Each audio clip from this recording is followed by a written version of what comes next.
જુનાગઢ જિલ્લાની જિલ્લા ફરિયાદ સમિતિની બેઠક હતી. કલેક્ટરશ્રીની અધ્યક્ષતામાં જિલ્લા કક્ષાના તમામ અધિકારીઓની હાજરીમાં, ધારાસભ્યોની હાજરીમાં મીટિંગ દર મહિને થતી હોય છે. આ મીટિંગનો ઉદ્દેશ્ય એવો છે કે ધારાસભ્યો તરફથી જનતાના કોઈ પણ મુદ્દાઓ, વિષયો, રજૂઆતો, પ્રશ્નો, ફરિયાદો આપવામાં આવે તો એના ઉપર ચર્ચા થાય, સંવાદ થાય અને એનું સફળ સકારાત્મક પરિણામ આવે, સંતોષકારક પરિણામ આવે એવા પ્રયત્નો કરવાની આ મીટિંગ હોય. પણ આજે મારે બહુ દુઃખ સાથે આ મીટિંગમાં કહેવું પડ્યું કે કેવા કેવા પ્રશ્નો ઉપર મહિનાઓ સુધી ચર્ચા કરવી પડે છે. અમારા મોટી મોડપરી ગામમાં, છેલણકા ગામમાં, જામતા ગામમાં અને કરિયા ગામમાં ટાંકી જર્જરિત થઈ ગઈ છે. વર્ષો પહેલા જર્જરિત છે, એને તોડવાની છે. જુલાઈ મહિનાથી હું આ બેઠકની અંદર કલેક્ટરની અધ્યક્ષતાની બેઠકમાં કહી રહ્યો છું કે ટાંકી તોડો, જર્જરિત છે, આપમેળે પડી જશે તો કોઈ મરી જશે. હવે ટાંકી તોડવાની બાબતમાં અધિકારીઓ એકબીજાને પત્રો લખે છે. જુલાઈ મહિનાથી લઈ આજે જાન્યુઆરી આવી ગયો. જર્જરિત તો ઘણા વર્ષોથી છે. મેં ઉઠાવવાની શરૂઆત કરી એ પછી તે હજુ તો કાગળ નરસૈયો જેમ સામળિયા શેઠને મૂંડી લખતો એ મૂંડી લખ્યા કરે છે. તમે તોડશો કે હું તોડીશ? મેં આજે કીધું કે શરમનો વિષય છે કે કલેક્ટર, ધારાસભ્ય અને જિલ્લા કક્ષાના અધિકારીઓની હાજરીમાં ટાંકી તોડવા જેવી બાબતોની ચર્ચા કરવી પડે. એનો અર્થ એ છે કે આપણે કેટલી હદે પાછળ છીએ. દુનિયાના દેશો ક્યાં પહોંચ્યા, આપણે ટાંકી તોડવા માટે કલેક્ટરની અધ્યક્ષતામાં મીટિંગ રાખી કે આ ટાંકી તોડશો કે કેમ. અને માત્ર ટાંકી તોડવાનો મુદ્દો નથી. ગુજરાત સરકારના પૂર્વ કેબિનેટ મંત્રીનું વતનનું ગામ કાલાવડ, વિસાવદર તાલુકાનું, ત્યાં ગ્રામ પંચાયત 6 વર્ષથી બને છે. 6 વર્ષથી એ બાંધકામ પૂરું નથી થતું. કોન્ટ્રાક્ટરો મનમાની કરી રહ્યા છે. અધિકારીઓ કોન્ટ્રાક્ટરોને કંઈ કહી નથી શકતા. કેબિનેટ મંત્રીના પોતાના વતનના ગામમાં ગ્રામ પંચાયત જ નથી. એ વાતની ગંભીરતા જિલ્લા વહીવટી તંત્રને છે નહીં. દરેક અધિકારી પાસે સામળિયા શેઠની હુંડી જેવો એક જવાબ છે, લખીને આપી દે.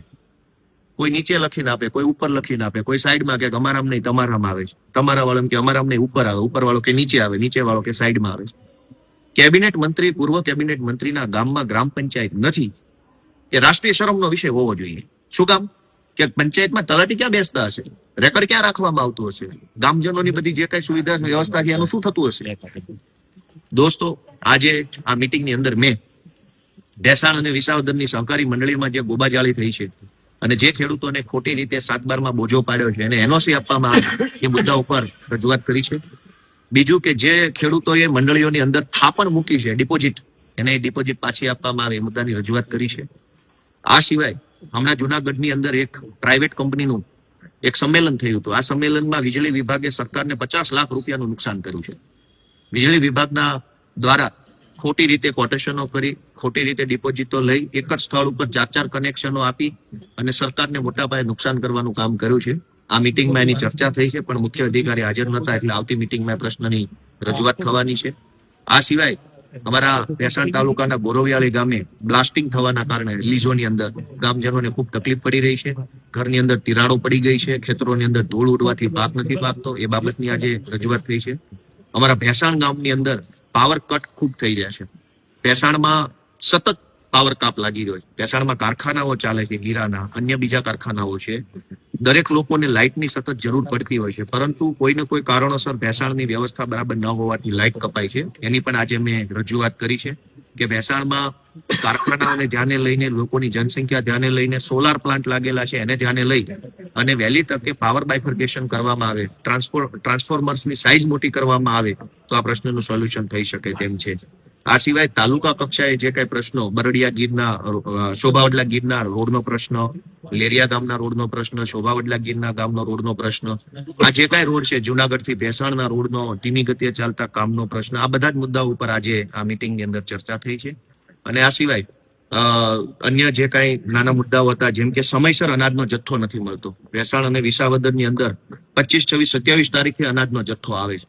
મહિનાના અંતે જથ્થો લાવી અને કેટલાક દુકાનદારો, અમુકને બાદ કરતા, એ આ જથ્થાનો વેપાર કરી નાખે છે. તો આ બાબતે ચર્ચા કરી હતી કે દરેક ગ્રાહકોને મહિનાના પહેલી 1 થી 10 તારીખ સુધીમાં અનાજ મળી જાય એવી વ્યવસ્થા આપણે કરવી જોઈએ. તો આ બધા વિષયો પર આજે ચર્ચા થઈ છે.